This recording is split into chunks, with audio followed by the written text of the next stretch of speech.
ጠዋት ባጠና ይሻላል ወይስ ማታ ባጠና ይሻላል ብላችሁ ስትጨነቁ ይስተዋላል። ይሄ ደግሞ የሚመጣው አንዳንዱ ጓደኞቻችሁ ጠዋት ተነስተህ ካላጠናህ ውጤታማ አትሆንም ተብላችሁ ይሆናል። ሌሎቻችሁ ደግሞ ጸጥታ የሚገኘው ማታ ስለሆነ ማታ ካላጠናችሁ ውጤታማ አትሆኑም ይሏችኋል። ነገር ግን ለማጥናት የተሻለው ሰዓት የትኛው ነው? ጠዋት ማጥናት ነው የሚሻለው? ከሰዓት ማጥናት ነው የሚሻለው? ወይስ ማታ ማጥናት ነው የሚሻለው?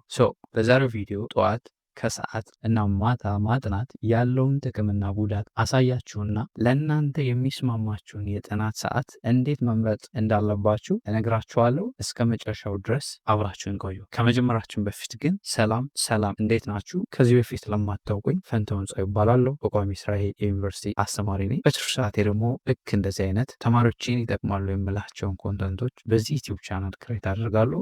ዩቲዩብ ላይ ልክ እንደዚህ አይነት ቁም ነገር አዘል መረጃዎችን ለማየት የሚመጡ ከሆነና ለዚህ ዩቲዩብ ቻናል አዲስ ከሆናችሁ ሰብስክራይብ በማድረግ ቤተሰብ ይሁኑ። ፋሚሊ ከሆናችሁ ደግሞ ቪዲዮውን ላይክ፣ ሼር በማድረግ ለሌሎች እንዲደርስ አድርጉ።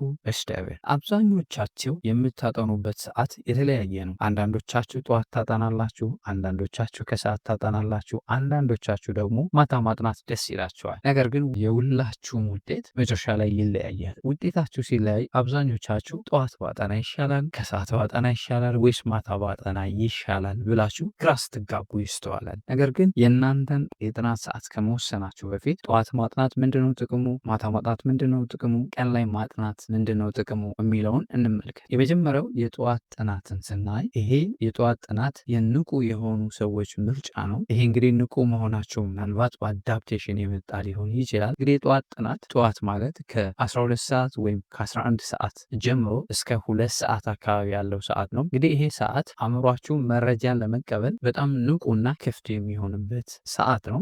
በዚህ ሰዓት ስታጠኑ የራሱ የሆኑ ጥቅሞች አሉት። የመጀመሪያው ጥቅም ተፈጥሯዊ ብርሃን የምታዩበትና አእምሯችሁን ንቁ እንዲሆን ያደርጋል።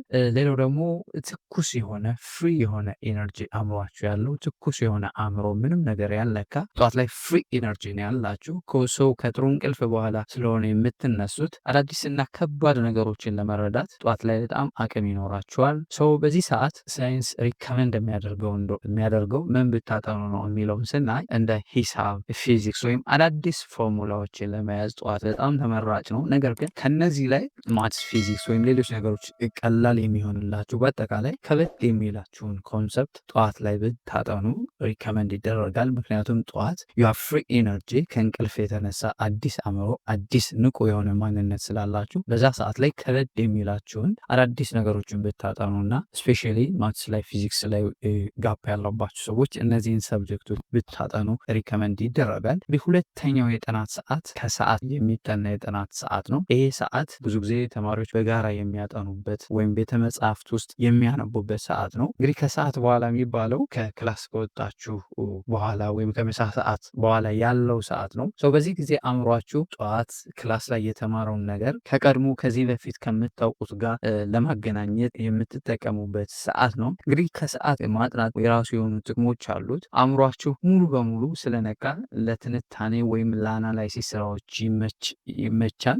በዚህ ሰዓት ከጓደኞቻችሁ ጋር ለመወያየት፣ ለመጠያየቅ፣ አብሮ ለማጥናት፣ ሪቪዥን ለማድረግ በደንብ ይመቻል፣ ለመጠያየቅም ይመቻል።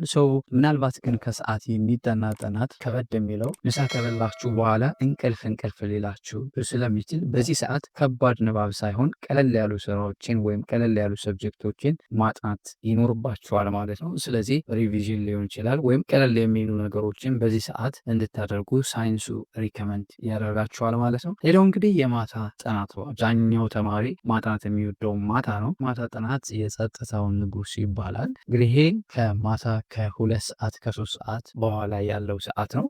ማታ ማጥናት የሚወድ ሁሉ ነገር ጸጥ ሲል አእምሯቸው ክፍት የሚሆን ለማጥናት የሚመቻቸው ሰዎች አሉ። እነዚህ ሰዎች ማታ ማጥናት ይወዳሉ።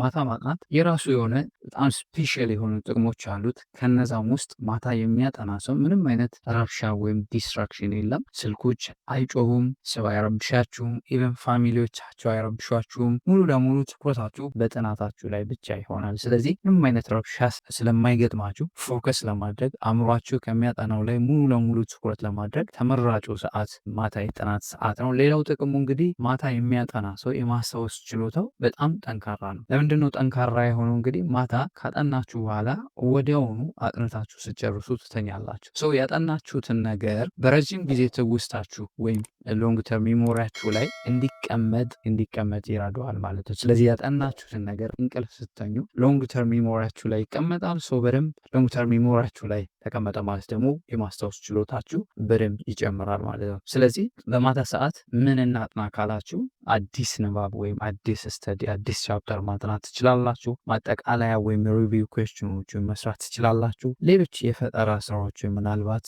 ራይቲንግ ላይ ወይም አርት ላይ ሌሎች ክሬቲቪቲ የሚፈልጉ ነገሮችን ምንም ዲስትራክሽን የማይፈልጉ ነገሮችን ማታ ለመስራት በጣም ይመቻል ማለት ነው። ወደ መጨረሻው ፖይንት ስንሄድ ታዲያ እንዴት ነው ለእናንተ የሚሆን ትክክለኛውን ሰዓት መምረጥ የሚቻለው የሚለውን ስናይ የትኛው ይሻላል፣ ለእኔ የሚመቸኝ የጥናት ሰዓት የትኛው ይሻለኛል ካላችሁ መልሱ እንደናንተ ማንነት ይለያያል። ምክንያቱም የምታጠኑበት ሰዓት ኢፌክቲቭ ሆናችሁ እስካጠናችሁ ድረስ ፎከስ አድርጋችሁ እስካጠናችሁ ድረስ የምታጠኑበት ሰዓት ምንም ውጤታማነታችሁን አይወስኑም።